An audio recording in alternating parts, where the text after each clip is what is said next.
Hey everyone, Chris Urso here with Urso Capital Partners. Want to thank you all for hopefully watching this video. Doing something new that we haven't done in the past and we're going to continue to do in the future, both for our current investors, those of you that are considering investing with us, and other colleagues in the market that may be interested in seeing kind of our portfolio performance quarter over quarter. So touching on the key metrics, these are things that we look at on a daily, weekly, monthly, quarterly, and annual basis. And again, just given all the headwinds that are out there and all the sound bites, around commercial real estate and whether it's apartments or single family, office, retail, industrial, there's a lot of noise out there, and wanted to kind of parse through some of the noise and give you some actual data on our specific portfolio. While it's not tremendous right now, it gives you a little bit of context.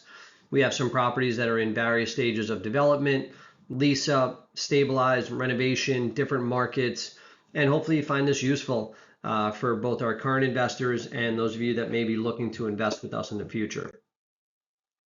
So this first chart here basically takes you through, front door traffic.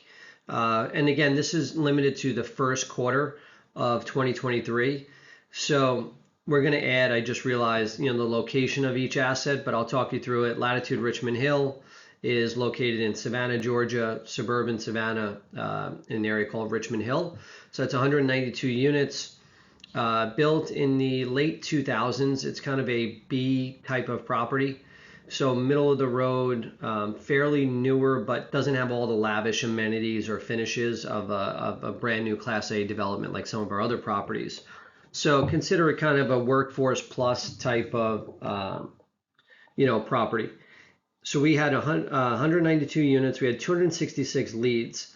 The lead side of this is basically any traffic that came in, inquiries through the web, phone calls, etc. And then what we track is how many of those leads actually convert to tours, and which are physical property tours or virtual tours, and then ultimately leases on the property.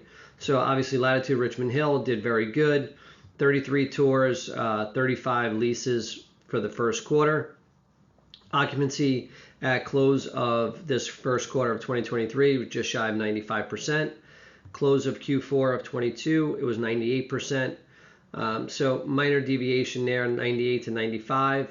Later, the last slide here shows you each one of the properties today. And then Crescent Place is 232 units. We had this property literally for 1 year anniversary we just hit. 1970s built property, all townhomes, underwent a major renovation, nearly a $5 million renovation the first 12 months of a refresh of all the exteriors, landscaping, grounds, brand new, gutted the entire old office and clubhouse and maintenance facility, converted that into a brand new leasing office, state-of-the-art gym, clubhouse, rebranded the property. We've been doing interior renovations on turnover. This particular property, understandable, close of the quarter about 90% occupancy. Very normal for a property that's going through a reposition. We've actually held great occupancy considering the amount of work that we've been doing and how aggressive we've been pushing the rents on this particular property.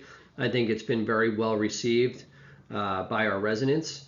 Both the long-term residents that have been there for quite a bit of time are appreciating the renovations and therefore renewing their leases, but we'll talk through that in a little bit. Latitude at South Portland in South Portland, Maine. This is brand new development. We just hit our 4-year anniversary of breaking ground. The property was completed and refinanced inside of 3 years. We had 104 tours, which is a massive amount, that equated into 55 leases, 95% occupancy for the close of Q1. We were just shy of 93% close of Q4. So property demand is great. Seasonality is normal up in Portland. Obviously the winter months are going to be a little bit slower than the summer months up there. So nothing too alarming. Exchange at Rock Hill, brand new development, beautiful property in Rock Hill, South Carolina. This property was completed. Final CO was in October. We started leasing last July, and we had 602 leads. We really ratcheted up our marketing efforts online, paid advertising, paid marketing come January 1st. 143 tours, 50 leases. Property ended the quarter at 60% occupied, and previous quarter was 52%. So we're trending in the right direction. You'll see where we are today, based on a couple weeks ago, where the property sat. Farmhouse apartments, 288 units, just started leasing the beginning of this year. 374 leads, 93 tours, 38 leases. So we're moving in the right direction here. And really strong demand on the lead side. Tours were pretty healthy, and conversions on those tours was just about 50%, just shy of 50%, which is pretty good across the portfolio. And you'll see here as we continue to go through some of the other metrics, this I think is a really good indication. Let's see if I can get that angled the right way. Really good indication, there we go, of where pricing is moving. So we're seeing a lot of headlines on, our rents declining, is occupancy declining. Real estate is local, right? At the end of the day, it depends on the market you're in, the sub-market you're in, the product type you have within that market. It's really hard from a blanket, top line to be able to say, this is happening everywhere in multifamily, because it doesn't work like that, which you'll see here. So Latitude Richmond Hill had 20 move-ins for the quarter. The average increase on those move-ins versus the prior rent that was being achieved on the same unit was 11%. We had 12 move-ins in the previous quarter, so we outperformed on that, which is not abnormal. Q4 seasonality, holidays, winter months, etc. Number of renewals we had was 24 renewals, and we had 26 move-outs. So we were just about 50% on our expirations, which is in line with market for multifamily. The average increase on renewals was 9%.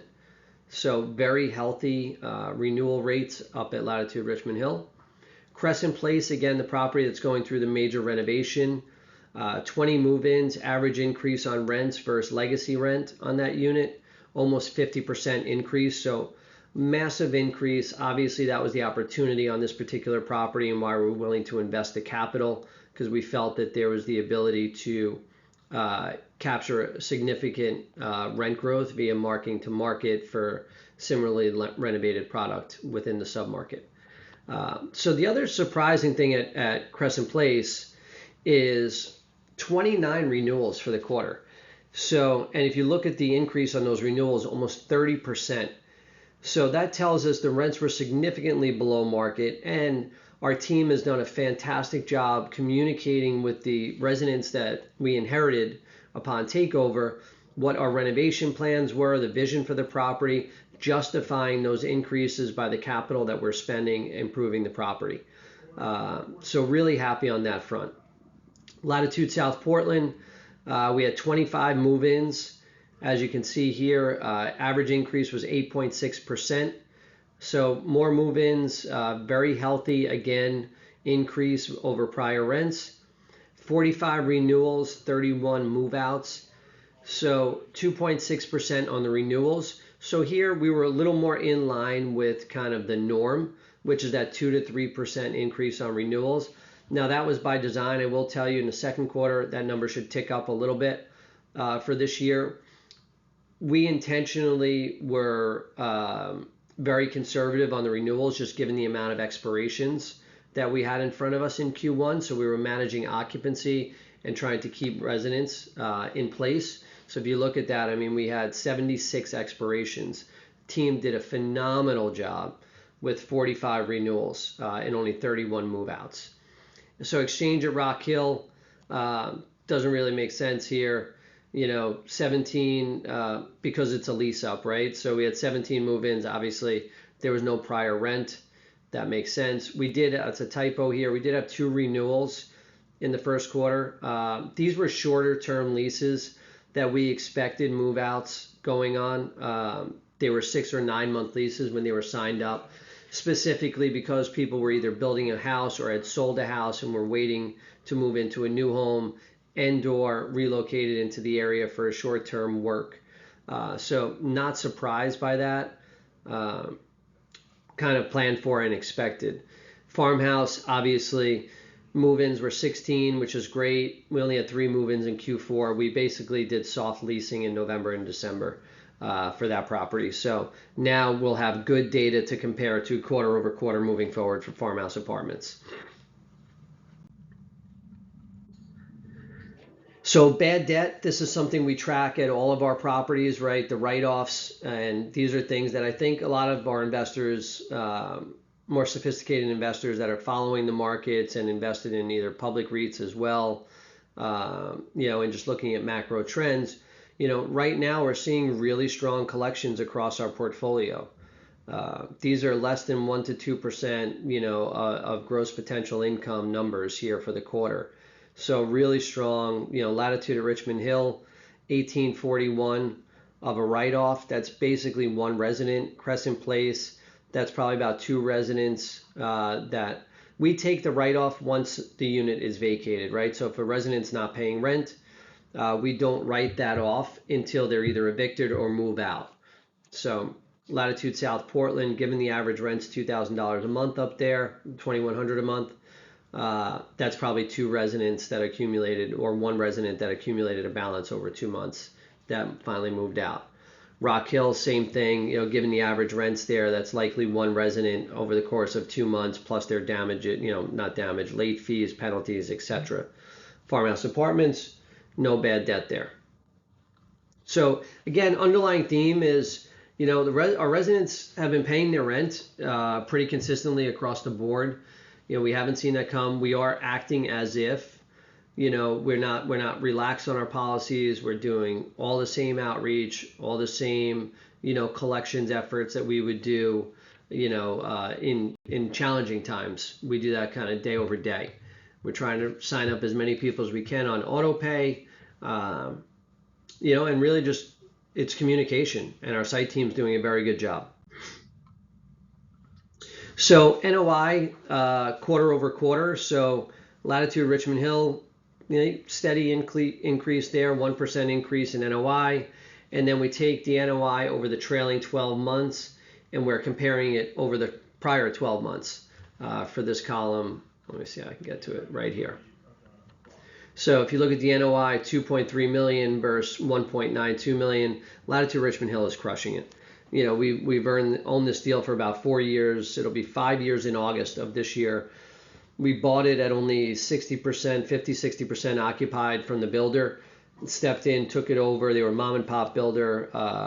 They're a big builder, but not a multifamily builder. Primarily single family homes, townhomes, and they build apartments here and there, but they're not operators. So it's a great opportunity for us to come in and bring our management style and really hands-on approach to drive top line revenue at this particular property. It's been a great asset for us. Crescent Place, we just hit our 1-year anniversary of our ownership.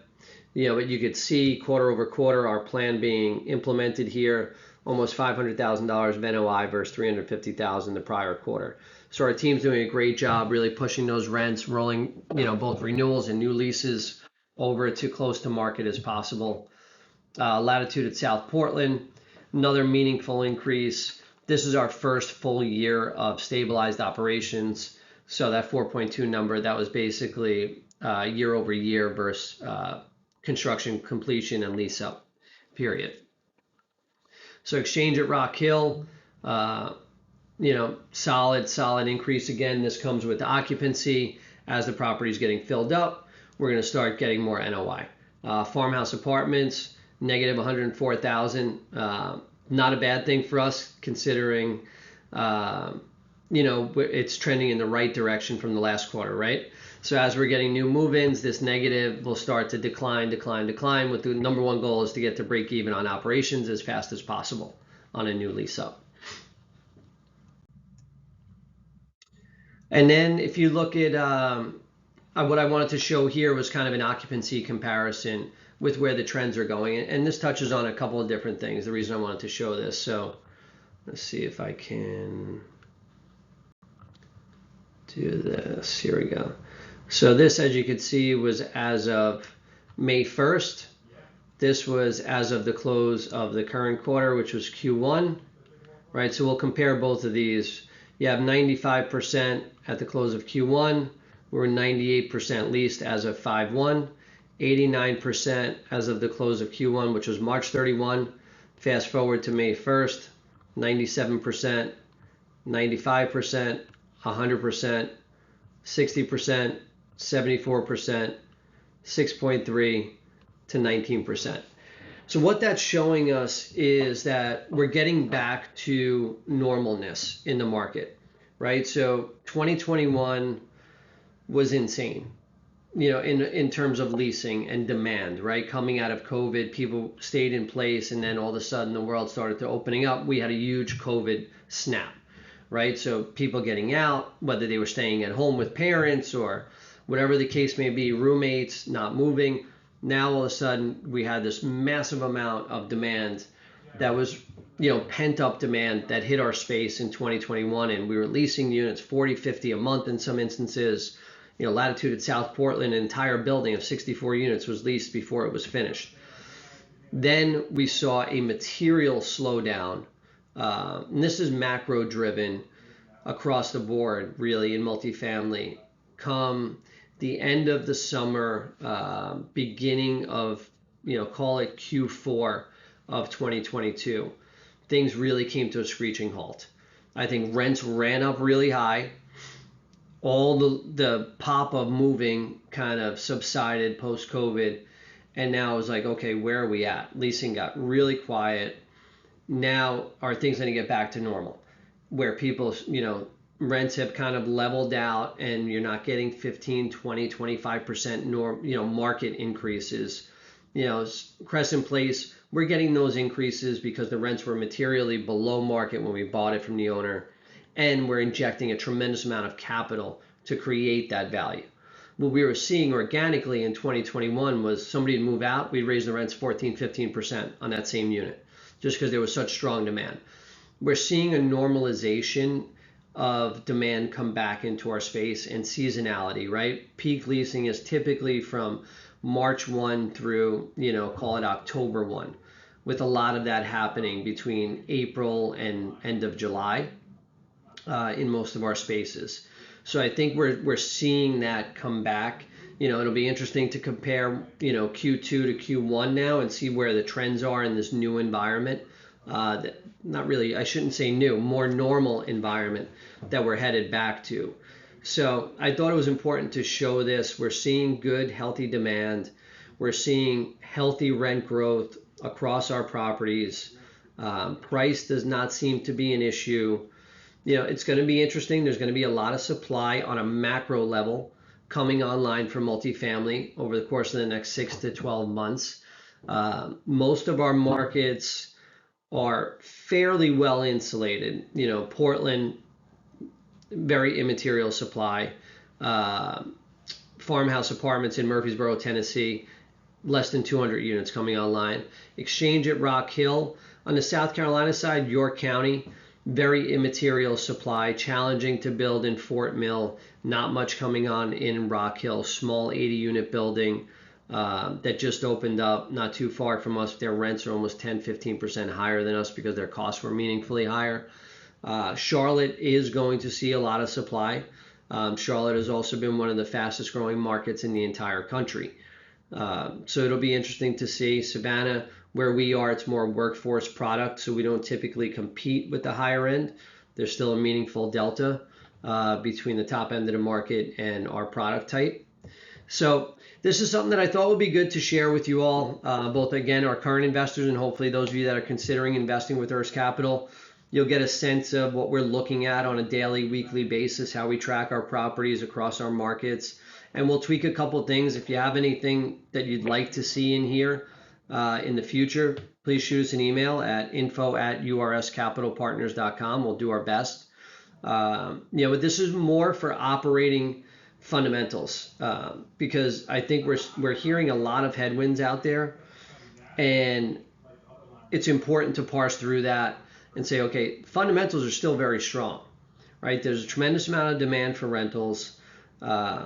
the blue gray collar workforce has been pretty resilient up to this point, knock on wood, and home ownership affordability is at its lowest levels in history right now, with interest rates where they are. So while interest rates could be a challenge for our space, it's also somewhat of a demand driver for our space too, because it pushes first-time home buyers' ability to go out and purchase a home out even further. And the markets that we're in are very strategic markets for the long term, with great job stories, diverse economies, and we're really looking at every asset. If you look, we're the smallest we've been in probably the last 7 years, with less than 1,200 units right now. We have another property we're breaking ground on in Asheville, North Carolina, that we're super excited about. That'll add 319 units to this, but I couldn't tell you the last time, honestly, we were under 1,500 units. But we had sold off by design 9 assets, close to 2,000 units, if not more, between 2020 and the end of 2022. We've got high quality assets that we want to own for the next 5 or 10 years in markets that we want to be in for the next 5 or 10 years. And if there's an opportunity to sell those prior to, and in a market that comes back around, which it will, it always does, we might consider that. But a lot of these assets, we're really looking at the market and saying we believe in the long-term growth here, and the asset profile is capitalized well enough to be able to manage it as a best-in-class asset for the next 5 to 10 years. So I hope you enjoyed the update. Check us out if you're not already invested with us. Again, reach out to Rebecca at urscapitalpartners.com. We're happy to set up an intro call to see if it's a good fit for you. And for all of our current investors, thank you. I hope you enjoyed this. Feel free to shoot us an email if you'd like to see something else. Thanks so much.